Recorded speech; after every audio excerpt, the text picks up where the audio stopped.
it's about time to see what's been going on with the S10. My dad went ahead and bought a nice 4-post lift here for everybody to fool with and have something to work under.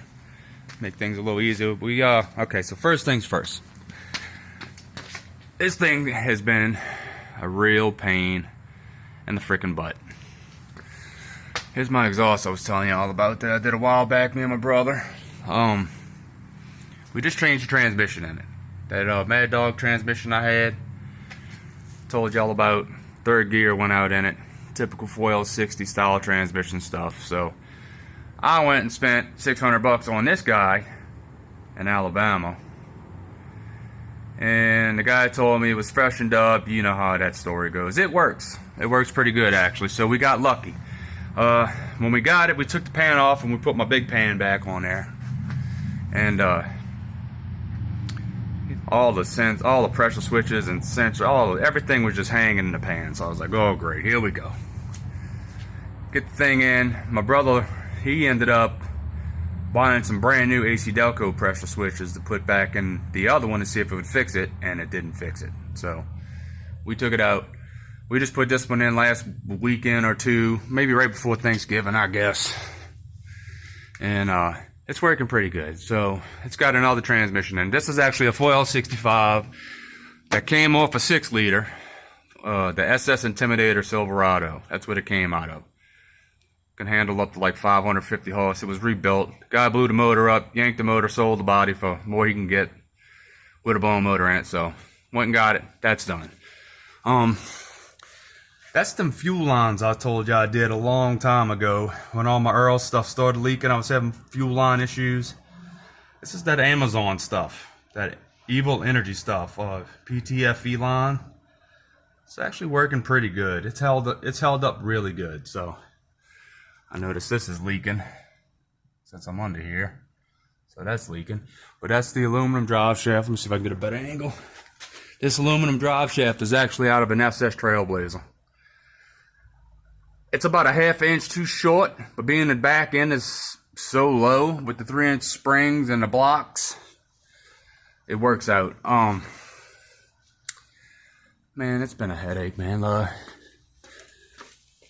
Had to put a new starter in it. Got valve cover gaskets coming because you see it's leaking all over everything.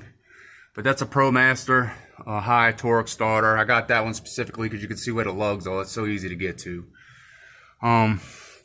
We reused a 12-inch converter that I got with the other transmission. 28 to 3200 stall still is in there. The battery went bad. My second Optima battery. I'm laying on the ground here. It's comfy.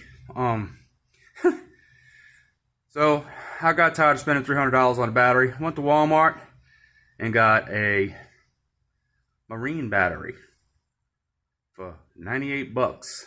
1,000 cranking amps. It barely fits up there with the AC, but it works. And if it goes dead, I don't have to worry about frying it. It's a deep cycle. So, this thing's got leaks everywhere. I busted my butt to make things right to where it don't leak, and all it does is leak. I mean, this motherfricker leaks everywhere. So we're trying to get all the leaks under control.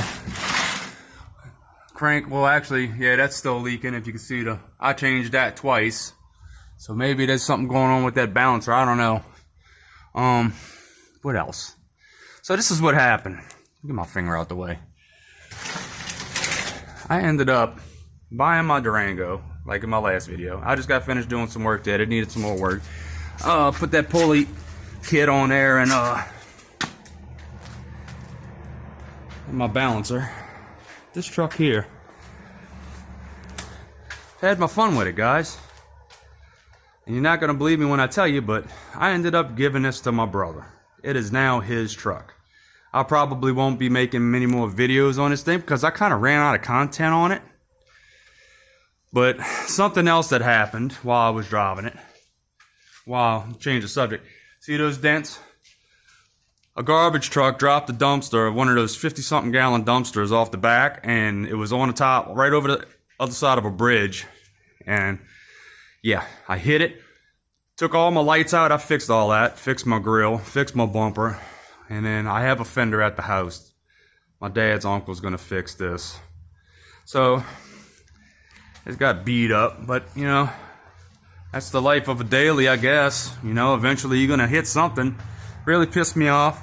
Coastal Garbage Company is the one that dropped the can. I called them, I took pictures, I even took a chance and went and pulled it off the highway with people going God knows how fast. Didn't even care I was out there.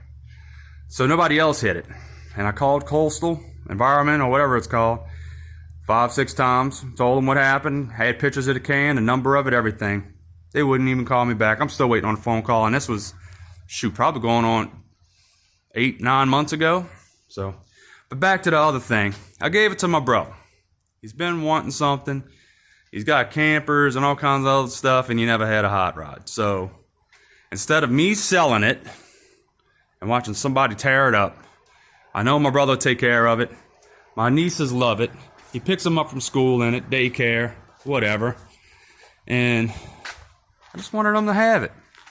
Got about 25 grand tied up in this truck, believe it or not. The motor alone, between the broke motor and the one I rebuilt for it, the stroker, I'm about 11.5 in that. The transmission cost me about $4,200, which is broke now. And I spent $6 on that when I gave that to him because I didn't want to give him a busted ass truck, you know. And other than that, the truck's running killer. It sounds killer. It looks killer, even with the smashed up dent on it. But I just wanted to tell everybody, you know, all the support I've had over this pickup, the build, the V6.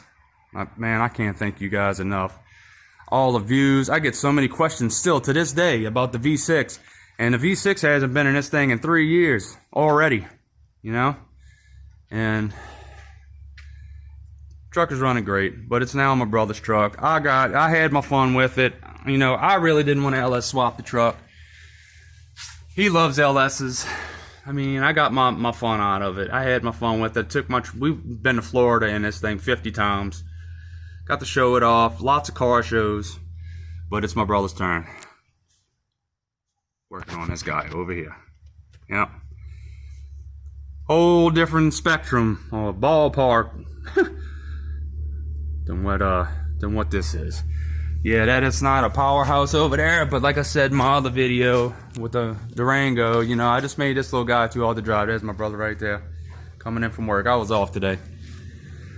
So, but yeah, again, I appreciate all the support on this thing, you know. I'm gonna keep putting stuff out, you know. Eventually he decides he's gonna put the culvert springs and everything on the back. We're gonna get this sucker in the 11s, like deep in the 11s. So if that happens, I'll take some more video then. But I just wanted to give everybody a heads up on what's going on with this, and I really appreciate everything and everybody watching and subscribing, and hope everybody has a Merry Christmas. Take it easy.